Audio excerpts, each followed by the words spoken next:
నమస్తే, మా పేరు ఏ సురేంద్ర నాయుడు. మేము వంశం పారంపర్యంగా అనేక దీర్ఘ రోగాలను నయం చేసినటువంటి అనుభవజ్ఞులం. ఈ విద్య తాతల ముత్తాతల కాలం నుంచి కూడా మాకు అనువంశంగా సంప్రాప్తమైనది. ఈరోజు విషయానికి వస్తే చాలామంది బాధపడుతున్నటువంటి అతి పెద్ద సమస్య వర్షాకాలం కానీ ఇటు చలికాలం కానీ దగ్గు, జలుబు దగ్గుతో చాలామంది విపరీతంగా బాధపడుతున్నారు. ఇవాటి కాలంలో దగ్గు వచ్చిందంటే కనీసం అన్న నెల 2 నెలలు 3 నెలలు కూడా పోకుండా కొంతమందికి చాలా కాలం కూడా పొడి దగ్గుతో బాధపడేవాళ్ళు. ఈ దగ్గు అనే సమస్య వ్యాధి కాదు. దగ్గు అనేది 2 రకాలు ఉన్నాయండి. వైరల్గా వచ్చేటువంటి దగ్గు ఒకటి, వ్యాధితో కూడి వచ్చేటటువంటి దగ్గులు వేరే. ఈ వ్యాధితో కూడేటువంటి దగ్గులు వ్యాధిని మాత్రం నివృత్తి చేసుకుంటే మాత్రమే దగ్గు పోతుంది. దగ్గు మందు తీసుకొని వేరే వ్యాధులు పోవంటే పోవు. ఇది గుర్తుపెట్టుకోండి. మీకు ఏ సమస్య అయితే ఉందో ఆ సమస్యకు మాత్రమే తీసుకోవాలి. లేక కొంతమంది ఫోన్ చేస్తారు, మాకు దగ్గు ఉంది అండి. ఏం దగ్గు అంటే టీవీ రోగం ఉండేవాడు ఉంటాడు, ఆ తర్వాత ఆస్మాతో కూడి వచ్చినటువంటి దగ్గులు వేరే ఉంటాయి, హార్ట్ వీక్గా ఉన్నటువంటి వాళ్ళకు వచ్చే దగ్గు వేరే, క్యాన్సర్ ఉండే సమస్యలు ఉండే దగ్గులు వేరే. రకరకాల దగ్గులకి ఒక దగ్గు మందుతో పోతుంది అంటే పోదండి. మామూలుగా చలికాలము వర్షాకాలము ఈ యొక్క వచ్చే దగ్గులు మాత్రం ఖచ్చితంగా వెళుతుంది. ఇక్కడ వాటర్ ఇన్ఫెక్షన్ అవుతాయంటే, అదేవిధంగా మనకు ప్రకృతిలో ఈ వాతావరణ మార్పుల వల్ల వచ్చేటటువంటి దగ్గు చెక్ పెట్టేయచ్చు. మామూలుగా చిన్న చంటి పిల్లల నుంచి పెద్దవాళ్ళ వరకు కూడా చాలామంది వృద్ధుల వరకు కూడా వాడదగినటువంటి ఈ దగ్గు మందు. దీనికి కావాల్సిన పదార్థాలు మొట్టమొదట లవంగాలు. మన ఇంట్లో ఉన్నటువంటి లవంగాలు తెచ్చుకోండి. రెండోది యాలక బుడ్డలండి. మనకు పాయసంలో వేసేటువంటి యాలక బుడ్డలు కూడా కొన్ని తెచ్చుకోండి. జాపత్రి కూడా తీసుకోండి. మరొకటి జాజికాయ, ఈ జాజికాయలు కూడా తెచ్చుకోండి.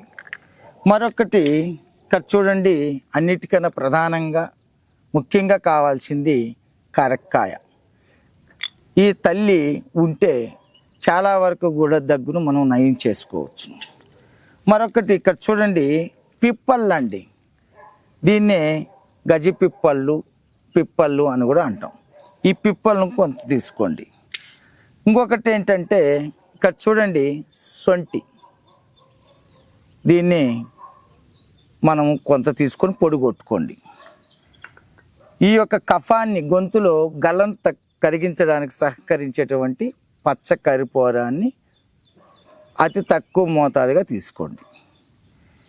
మరి పూర్వకాలంలో చిన్నపిల్లలకు దగ్గు వచ్చినా, జలుబు వచ్చినా, జ్వరం వచ్చినా వేసేటువంటి కస్తూరి అండి. ఇది ఇక్కడ చూడండి, కస్తూరి. ఈ కస్తూరితో చాలా సమస్తమైనటువంటి సమస్యలు కూడా మనం తీర్చుకోవచ్చు. మరి మరొకటి చూడండి, తులసి మాత. దీన్నే మన పెరట్లో ఉన్నటువంటి మొక్క అని కూడా చెప్పుకోవచ్చు. ఈ తులసి ఆకులు ఎండించి దీన్ని చూర్ణం చేసుకోండి. మీకు అందుబాటులో ఉంటే జుటపాకు, అది ఒక తీగ. ఈ గిల్లితే పాలు వస్తాయి. ఆ యొక్క తీగ జాతికి సంబంధించినటువంటి తీసుకొని వచ్చి దీన్ని చాలా అద్భుతంగా తగ్గిస్తుందండి జుటపాకు.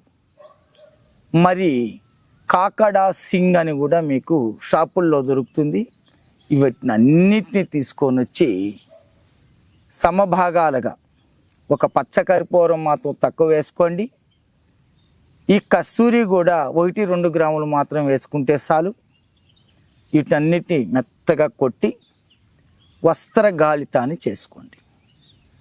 అతి మెత్తటి చూర్ణం తయారవుతుంది. దీన్ని తేనెతో గోళీలైనా కట్టుకోవచ్చు.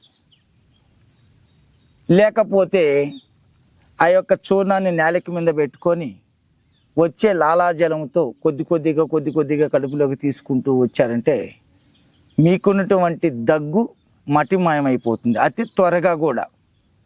చాలామంది దగ్గుతో బాధపడే వాళ్ళు గొంతంతా నొప్పి రావడము, కఫం చేరడము, ఇటువంటివన్నీ కూడా శాశ్వతంగా నివృత్తి చేసుకోవచ్చు. దీంతో పాటు మా వర్ధన అవుతే త్రిధార అనేది ఒక లిక్విడ్ ఉంటుంది. అతి త్వరగా కూడా కొంతమందికి తుపుకు నూస్తే కూడా గట్టిగా పడడం, ముక్కులు మూసుకపోవడం ఈ జలుబుతో, అటువంటి వాళ్ళకు ఈ యొక్క గల్లంతా కూడా పడిపోతుంది. ఆ యొక్క పడిపోవడం కోసము పూర్తిగా కూడా మేము తయారు చేయడం జరిగింది. మీరు స్క్రోల్ అవుతున్నటువంటి నెంబర్కి ఫోన్ చేసి మీకున్నటువంటి దగ్గు సమస్య ఏ పార్టీది అనేది కూడా మాకు వివరంగా తెలియచేసి మా వద్ద నుంచి కూడా మీరు పొందొచ్చు.